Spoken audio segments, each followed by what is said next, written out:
En esta mañana hemos querido dedicar este mensaje a meditar en la vida de una mujer de la cual se habla en las Escrituras pero que muy poco. Sin embargo, su impacto, su testimonio es realmente extraordinario, y por eso la hemos querido tomar como base para el desarrollo de este mensaje. Realmente quedó registrada en las Escrituras como el ejemplo de una mujer que amaba profundamente al Señor Jesucristo, quería servirle, todo como resultado de haber experimentado en su vida el poder transformador del Evangelio, el poder liberador de Jesucristo. Su vida fue transformada y a partir de ese momento ella vivió para el Señor. Es un ejemplo para nosotros, un ejemplo digno de imitar, porque todos cuando estamos acá, en un momento de nuestra vida, tuvimos un encuentro con Jesucristo. Quizás la condición en la que estábamos no era tan trágica desde el punto de vista humano como la de la mujer en la que vamos a reflexionar, pero todos estábamos perdidos. Todos estábamos sin esperanza, sin Dios en el mundo. Y en un momento conocimos al Señor Jesucristo, nos arrepentimos de nuestros pecados después de reconocernos pecadores, creímos en Jesús y nuestra vida fue diferente. Ahora le servimos, ahora le obedecemos como resultado de haberle conocido. Por eso, más importante que lo que seamos capaces de decir en cuanto a el amor que tenemos por Jesús, es lo que demostramos ese amor por Él. No podemos obviar las palabras de Jesús cuando dijo: si me amáis, guardad mis mandamientos. Y cuando Él nos mandó a servirle, el servicio es evidencia de lo que ha ocurrido en nuestra vida. La mujer en la que estoy pensando es María, una mujer liberada de las tinieblas. La palabra del Señor nos dice sobre ella en el Evangelio de Marcos, en el capítulo 16, verso 9, con estas palabras: habiendo pues resucitado Jesús por la mañana, el primer día de la semana, apareció primeramente a María Magdalena, de quien había echado 7 demonios. Oremos. Padre, gracias por tu preciosa palabra. Gracias porque ella es viva y eficaz. Gracias, Señor, por este ejemplo que encontramos en las Escrituras. Permite, Padre, que podamos meditar en su vida y que su huella quede en nuestras vidas como motivo de inspiración, Señor. Ayúdanos a ser obedientes y a servirte como María Magdalena le hizo a tu Hijo, Señor. Todo lo ponemos en tus manos, en el nombre de Jesús. Amén. María Magdalena emerge como una de las mujeres más ilustres del Nuevo Testamento. Y es curioso que se le menciona por nombre en los 4 evangelios, principalmente en relación con los eventos de la crucifixión del Señor Jesucristo. María Magdalena fue la mujer que tuvo el privilegio, el gran privilegio, un privilegio que nos gustaría tener a todos, ¿verdad? Nos hubiese gustado tener a todos, es de haber sido la primera persona a la que Cristo se reveló después de su resurrección. Por eso quiero invitarles a que meditemos en la historia de esta mujer, y lo vamos a hacer considerando algunos temas que hemos sintetizado en palabras. Vamos a ver primero tinieblas, segundo liberación, tercero discipulado, cuarto desastre y en último lugar amanecer. Estas 5 palabras nos van a ayudar a reflexionar en la vida de María. Vamos sobre ella, sobre cada una de ellas. La primera es tinieblas. Tinieblas. María era una mujer con un pasado oscuro. Ella fue una mujer a quien Cristo liberó de una esclavitud espantosa, la esclavitud de los demonios. La palabra del Señor dice en el Evangelio de Lucas, en el capítulo 8, Lucas capítulo 8, verso 2, y algunas mujeres que habían sido sanadas de espíritus malos y enfermedades. María, que se llamaba Magdalena, de la cual habían salido 7 demonios. 2 palabras, pero palabras que tienen un gran significado cuando es uno el que atraviesa por tan terrible experiencia. No se trata de un demonio. La Biblia dice que eran 7 demonios. Ya es suficiente estar poseído por un demonio. Entonces, cuán terrible es ser objeto de posesión de 7 demonios. Y este realmente es el único detalle que la palabra nos da acerca de su pasado. Ahora, es bueno que digamos que la Biblia establece una diferencia entre lo que eran las enfermedades físicas y la posesión demoníaca, incluyendo allí epilepsia y parálisis. La palabra nos dice en Mateo, en el capítulo 4, verso 24, donde leemos: y se difundió su fama por toda Siria, y le trajeron todos los que tenían dolencias, los afligidos por diversas enfermedades y tormentos, los endemoniados, lunáticos, paralíticos, y los sanó. O sea, una cosa es estar enfermo y otra es estar poseído por un demonio. La posesión demoníaca implica la sujeción a un espíritu demoníaco, una criatura caída, verdadera y personal, que lleva a tomar el control del cuerpo de una persona inconversa, de una vida sin Jesucristo. En un cristiano esto no puede ocurrir. No hay posesión demoníaca en cristianos, solo en aquellos que no le conocen. Los espíritus de demonio hablaban a través de aquellas personas que atormentaban. En los evangelios hay muchos casos.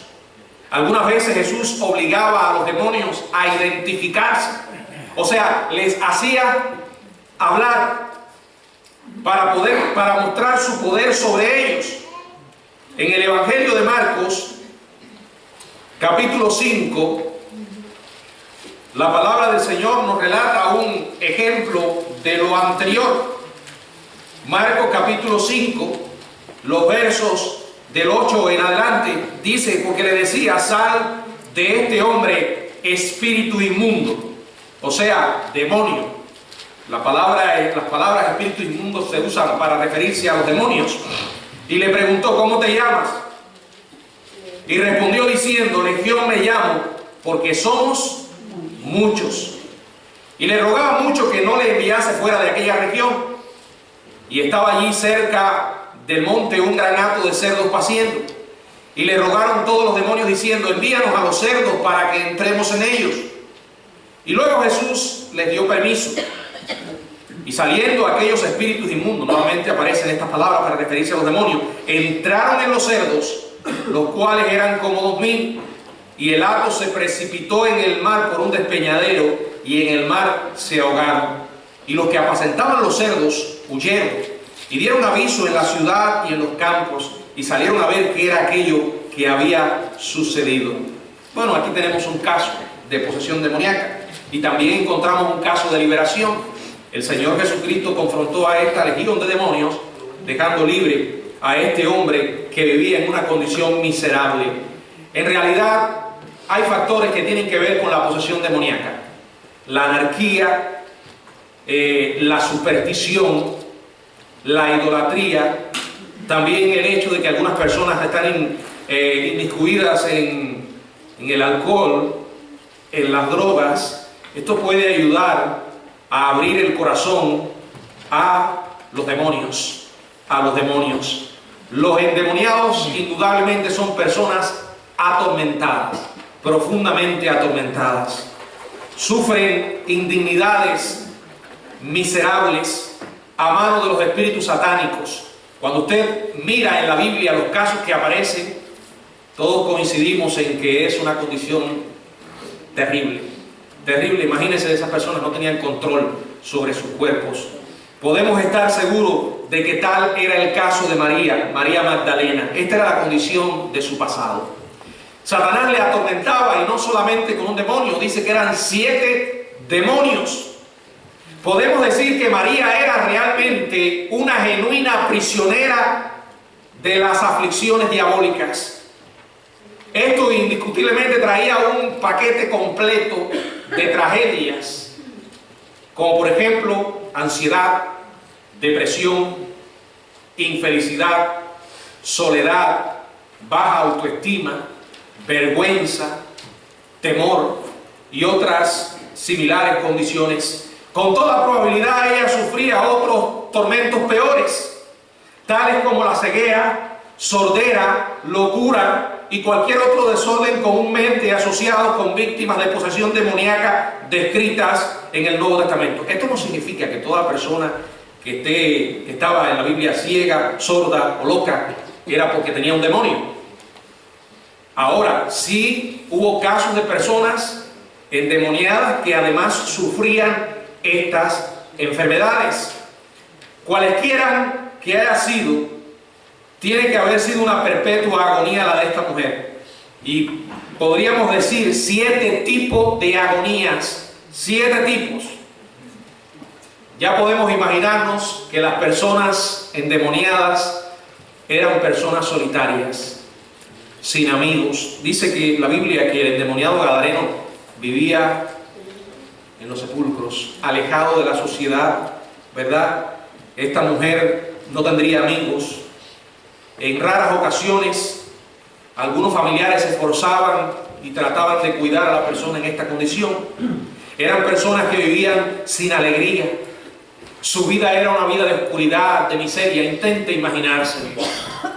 Trate de ponerse en el lugar de esta desesperada mujer por un momento, si es que puede hacerlo. Eran personas que carecían de esperanza, porque desde el punto de vista terrenal no había remedio para ellos, para sus aflicciones espirituales. Bueno, es lo mismo que si hoy ocurriera, ¿verdad? ¿Qué remedio puede ofrecer la sociedad a una persona endemoniada? Bueno, de hecho, si se presenta el caso de alguien atormentado por un demonio, lo que se hace es que se envía a un psicólogo, a un psiquiatra, porque inmediatamente las personas califican esto como un problema mental, ¿verdad? Un caso de esquizofrenia. Y no tienen solución desde el punto de vista humano para estos males. Si malo está ejercer juicio catalogando las enfermedades o los problemas demoníacos como enfermedades, también está el otro extremo, el extremo de estar queriendo ver demonios en todas partes, ¿verdad? Y echarle la culpa a los demonios de cosas en las que ellos no han tenido que ver directamente, como por ejemplo a veces escuchan en algunos círculos carismáticos la expresión fulano tiene un espíritu de fornicación o tiene un demonio de adulterio. No, eso no tiene que ver con los demonios.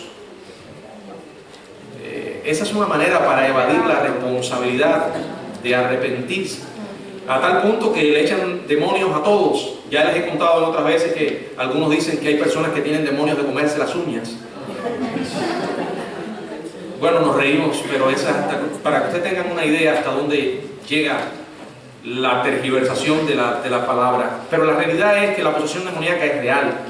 Lo fue en los tiempos de Jesús y también en estos tiempos. Y que la condición de una persona en esta situación es sumamente dolorosa, oscura, triste. Ahora, esto es todo lo que sabemos con respecto al pasado de María. La Escritura no se dedica a incursionar profundamente en detalles espeluznantes sobre la posesión demoníaca. De manera semejante, usted y yo hemos tenido un pasado doloroso. No podemos ponernos al nivel de María en cuanto a que estábamos endemoniados, pero si estar sin Cristo es estar sin luz, estar en oscuridad, en una condición miserable. Un pasado sin Cristo es un pasado siempre triste y oscuro. Triste y oscuro. Viaje usted al pasado. Intente recordar lo que era su vida antes de conocer el Evangelio. Probablemente hayan personas aquí que no pasen mucho trabajo para recordar y que saben que aquello era una condición trágica y que no quisieran regresar otra vez a ese mundo. Sin embargo, está el caso de aquellos que quizás no tuvieron una condición tan miserable. Pero aquí quiero llegar al punto de que toda persona sin Jesucristo es una persona perdida. No importa cuán lejos haya ido en su vida anterior.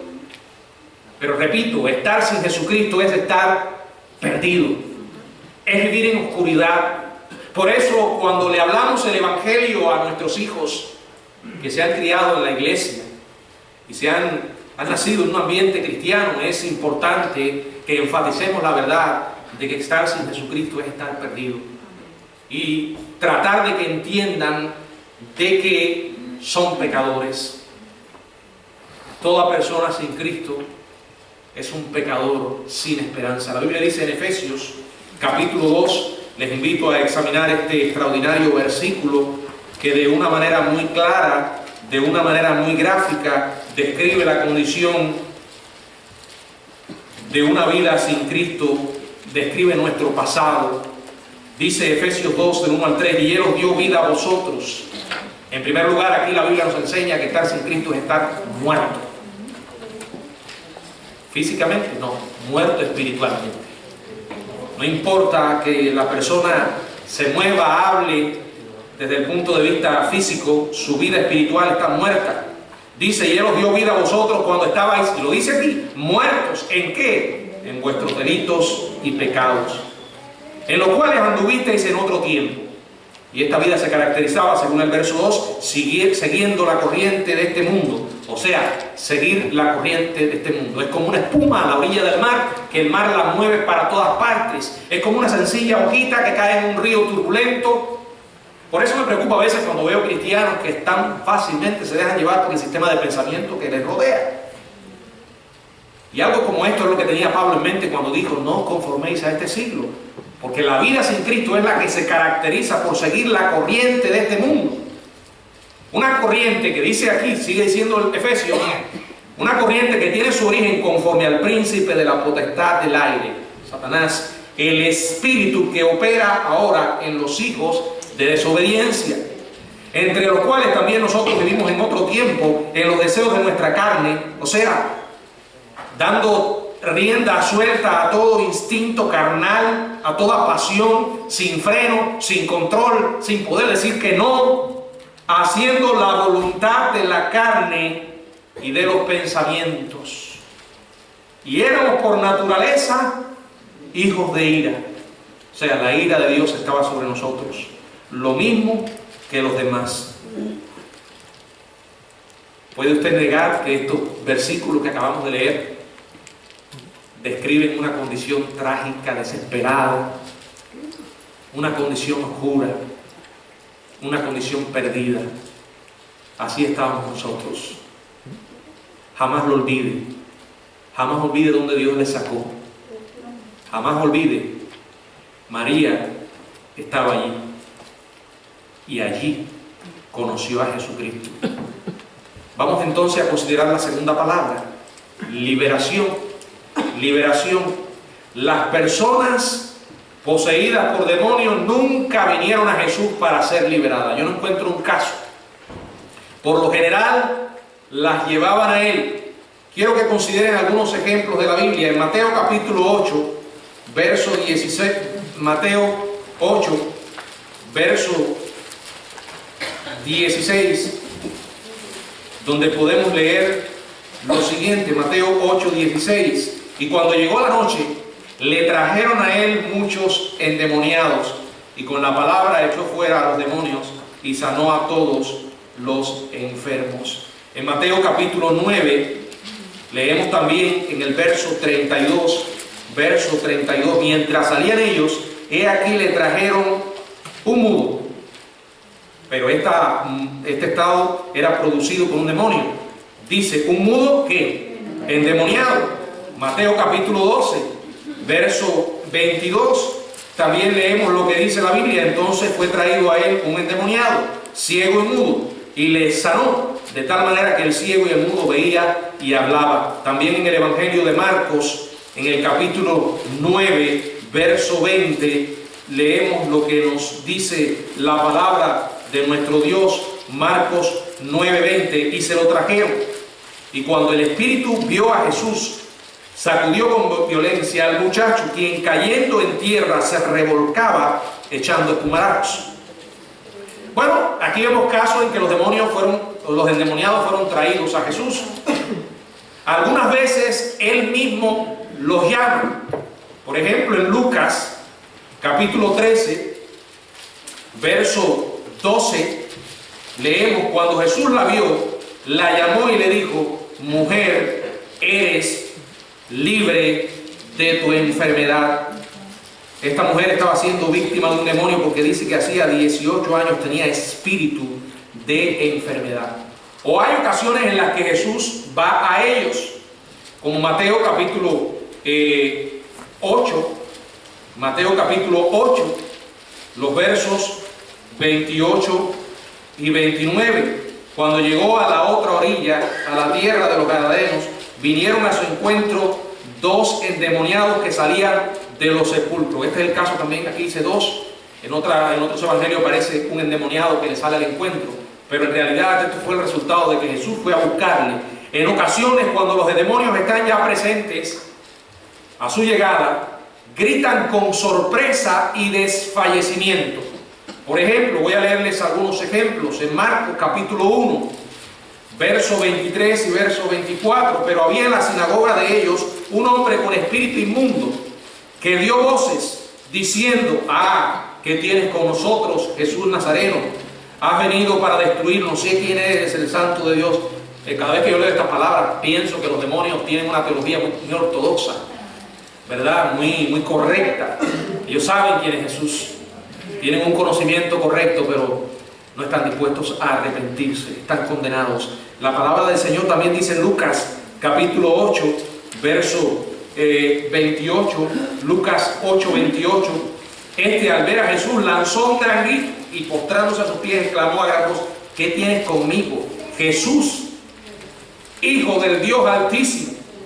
Te ruego que no me atormentes. Los espíritus satánicos jamás llegaron voluntariamente ante la presencia de Jesús, ni jamás permitieron que alguien a quien ellos poseían se acercara a él. A menudo gritaban en su contra.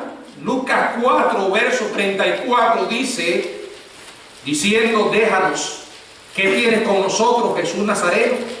Has venido para destruirnos. Yo te conozco. ¿Quién eres? El Santo de Dios. Algunas veces producían violentas convulsiones,